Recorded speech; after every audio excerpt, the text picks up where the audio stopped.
एक बात आपके बीच में मैं रखना चाहता हूं। पहले वचन रख देते हैं और फिर उसके बाद में बात करते हैं। तीतुस की किताब उसका 3 अध्याय वचन 9 से लेकर 11 तक मैं इसको अभी पढ़ूंगा, लेकिन आपको मैं पहले समझा देता हूं कि मैं ये वचन को क्यों रख रहा हूं। देखिए, फेसबुक पे या यूट्यूब पर या सोशल मीडिया पे किसी भी तरीके से, खास करके जो हम खरी शिक्षा वाले लोग हैं, मैं उनसे बात करूंगा आज।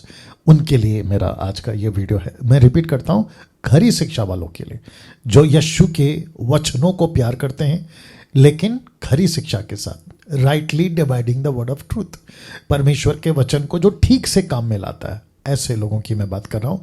मसीह मंथन हो सकता है, मेरी व्यक्तिगत मिनिस्ट्री ग्रेस मिनिस्ट्री फेलोशिप, साथ ही साथ पास्टर सपना वर्ल्ड सैल्वेशन मिनिस्ट्री, उसके बाद में मसीह मंथन, और दुनिया भर में जितने भी आप लोगों ने मुझे फेसबुक पर फॉलो किया है, यूट्यूब पे आपने मुझे सब्सक्राइब किया है, उन सभी को मिला के मैं बात कर रहा हूँ।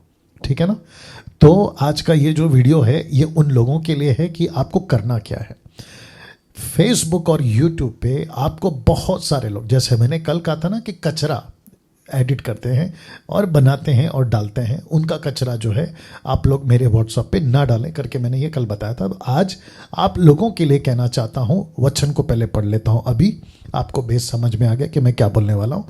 अभी वचन पढ़ते हैं। लिखा है, पर मूर्खता के विवादों, वंशावलियों और बैर विरोध और उन झगड़ों से जो व्यवस्था के विषय में हो, बचा रहा या बचा रहना, क्योंकि वे निष्फल और व्यर्थ हैं। वचन 10, किसी पाखंडी को 1-2 बार समझा बुझाकर उससे अलग रहा। वचन 11, ये जानकर कि ऐसा मनुष्य भटक गया है और अपने आप को दोषी ठहराकर पाप करता रहता है। मतलब कंटिन्यू। अब आप सोच रहे होंगे कि पास्टर डैनियल आप क्या बोलना चाहते हैं। आप जब किसी को देखते हो या एडमिन्स जब उनको कॉल आता है, और साथ ही साथ जो टीम मेंबर्स हैं, पास्टर अजय दासर है, नरेंद्र है और राजेश स्टीफन है, इनको जब कॉल आता है मैं उनको भी कहना चाहता हूँ, एडमिन जितने हैं मैं उन सबको कहना चाहता हूँ कि किसी के साथ, खास करके जो मूर्ख है, आप देख लीजिए, मूर्खता ये मेरा नहीं, पौलुस का स्टेटमेंट है तीतुस के लिए। कहता है, मूर्खता के विवादों से और वंशावलियों और बैर विरोधी और उन झगड़ों से जो व्यवस्था के विषय में हो, बचा रहे। मतलब व्यवस्था मतलब क्या है? ओल्ड टेस्टमेंट नहीं, उसको तो गिनना ही गिनना है, लेकिन साथ में, क्योंकि कॉन्सेप्ट पूरा जूडिज्म इजराइलियों के बीच में ये पूरा लाइन आ रहा है, तो वो वही लिखेगा। उसके बाद बाइबल आ गई और कलीसिया शुरू हो गई, तो उसको भी गिनेंगे कि व्यवस्था के विषय में, वचनों के विषय में, कि ये होना चाहिए, वो नहीं होना चाहिए, ऐसा है वैसा है। मैं बहुत कुछ बोलता हूँ, बहुत सारे लोगों को पटता है, मतलब उनको डाइजेस्ट होता है, कई लोगों को नहीं होता है। तो ऐसे लोगों के लिए जिनको मूर्खता का विवाद बोलता है पौलुस, वो कहता है कि ऐसे लोगों से बचे रहो। तो मसीह मंथन के जितने मेंबर्स हैं और खरी शिक्षाओं के जितने फॉलोवर्स हैं और SSD school of sound doctrine, उनके भी जितने मेंबर्स हैं, मैं उनको भी कहना चाहता हूँ कि किसी के विवादों में हमको नहीं पड़ना है। आपको कॉल आता है, आपको जब कोई कॉल करता है ना, तो आपको कॉल आता है, आप उनसे बात करते हैं, वो आपको बोलता है कि अन्य भाषा पे ऐसा बोला पास्टर डैनियल ने, उसने ऐसा, वो विषय पे, ताइथ के ऊपर XYZ। आपको कहना है कि देखो सर, वचन के मुताबिक है, वचन के मुताबिक बोला गया है, वो चाहे पास्टर डैनियल हो या 10 टक्का मुझ जैसे और या आप लोग भी हो, वचन के हिसाब से है सर। अगर आपको वचन नहीं पट रहा है, मेरी भाषा बर्दाश्त करिए, नहीं डाइजेस्ट हो रहा है, तो लिव इट, आपकी मर्जी है, लेकिन कम से कम आप हमको मत रोको, और ना ही हम रोकेंगे, ना ही रोकेंगे। हमको मत रोकिए आप कि ऐसा मत बोलो, वैसा मत बोलो। और रहा सवाल विवाद का, आर्ग्यूमेंट, वो तो हम नहीं करेंगे, क्योंकि हमको पता है। वचन पढ़वा देता हूँ, वचन 11, ये जानकर के ऐसा मनुष्य भटक गया है। तो जो कोई जिब्रिश को लेके आपसे बात करता है, समझ जाना वो भटक गया है। वाद विवाद करके कोई फायदा नहीं, उसके हाल पे छोड़ दो, उसको नमस्ते करके जाने दो, ठीक है ना। और अगर वो आपको ब्लॉक करते हैं व्हाट्सएप के ऊपर, तो ब्लॉक होने दो। आप लेफ्ट होना चाहते हैं तो आप लेफ्ट हो जाओ, आपको अनफॉलो करते तो होने दो, लेकिन आप अपना काम जारी रखिएगा। आपका काम है वचन का प्रचार करना, मेरा काम है वचन का प्रचार करना। मैं किसी के लिए प्रचार नहीं करता हूं, बहुत ध्यान से सुनना। मैं किसी व्यक्ति के लिए, किसी चर्च के लिए, किसी के लिए प्रचार नहीं करता। मैं किसी को टारगेट करके प्रचार नहीं करता। मेरा प्रचार जनरल होता है, जैसे कहते हैं ना, सामान्य प्रचार होता है। अब जिसको लेना है वो लेता है, जिसको नहीं लेना है वो नहीं लेता। उसके लिए हम कुछ नहीं कर सकते, जिसको नहीं डाइजेस्ट हो रहा है।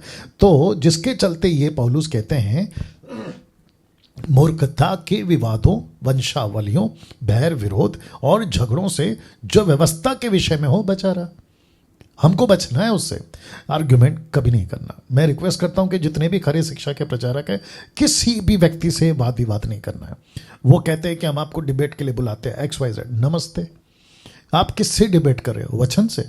नतीजा क्या निकलेगा? मैं हमेशा कहता हूँ, एक कपड़ा डालने का कोशिश करो उसके ऊपर, आधा आधा। विवाद से क्या होगा? डिबेट से क्या होगा? कुछ नहीं होगा, क्योंकि आप पहले से मन बना के बैठे हैं कि मैं तो नहीं सुधरूंगा। जो अपोजिट पर्सन है वो भी मन बना के बैठा है, मैं तो नहीं सुधरूंगा। तो फिर डिबेट का मतलब क्या होता है? तो पौलुस कहता है मूर्खता के विवादों, वंशावलियों, इस तरफ वाला, इस तरफ, परफेक्ट परफेक्ट जी, थैंक यू। ओके, तो वापस आ जाते हैं दोस्तों, क्योंकि साउंड बहुत इंपॉर्टेंट है मेरे को। जब ठीक से नहीं सुनाई देता कोई भी चीज़ तो थोड़ा सा दिक्कत हो जाता है। तो वापस आते हैं। तो आपको क्या करना है? बचे रहना है। ये देखिए लास्ट में लिखा ना, व्यवस्था के विषय में हो बचा रहे, क्योंकि वे निष्फल और व्यर्थ हैं। देखिए आपका एनर्जी, मैं जल्दी ख़त्म कर रहा हूँ, आपका एनर्जी, आपका टाइम, आपका सब कुछ बहुत कीमती है। बेकार के ऊपर, बेकार के बातों पर, कचरा वाले जैसे लोगों पर डालकर क्या फ़ायदा बताइए? उसको तो पौलुस कहता है, देखो ना, कहता है कि वो भटक गया। ये देख लीजिए, जानकर कि ऐसा मनुष्य भटक गया। तो जो भटक गया, जो सुधरना ही नहीं चाहता, उसको हम बात करके क्या फ़ायदा? हम अब देखो फिर ये कैसा हो जाएगा ना कि आपका टाइम वेस्ट होगा, एनर्जी वेस्ट होगा, सब कुछ वेस्ट हो जाएगा। उसके पीछे पड़ के कोई फ़ायदा नहीं। इसलिए लिखा है किसी पाखंडी को एक दो बार समझा। हम समझाए थे, जितने भी लोग हैं ना उनको कहीं ना कहीं तरीके से हमने समझाया था। और सबसे बेहतरीन तरीका है वचन का प्रचार, समझाना। अगर नहीं समझते, जब वचन नहीं बदल रहा है, आप और मैं क्या बदल सकते हैं?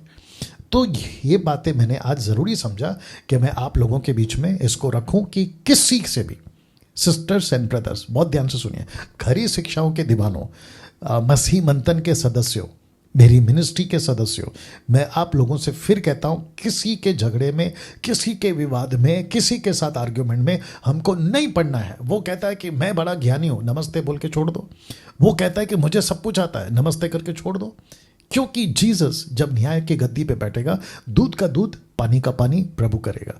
लेकिन आपको कॉन्फिडेंट है, आप जानते हैं, मैं जानता हूं, जैसे अभी मैं यहां बैठा हूं, मैं कॉन्फिडेंट हूं कि ये 17 है तो 17 ही रहेगा। उसको आप 18 16 नहीं बना सकते। 18 है तो 18 ही रहेगा। आप उसको 17 और 19 नहीं बना सकते। You got the point? तो जो चीज़ें हैं वो चीज़ें हैं, और आपने स्टडी करी है, मैं भी स्टडी करता हूं, और चीज़ें आपके बीच में रखता हूं, और इससे बड़ा कोई नहीं है, इससे बड़ा कोई नहीं है।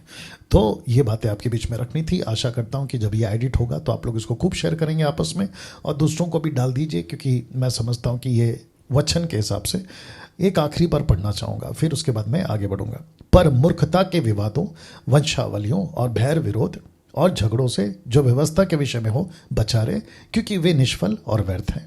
किसी पाखंडी को एक दो बार समझा बुझाकर उससे अलग रहे, ये जानकर कि ऐसा मनुष्य भटक गया है और अपने आप को दोषी ठहराकर पाप करता रहता है, मतलब कंटिन्यू पाप करता रहता है।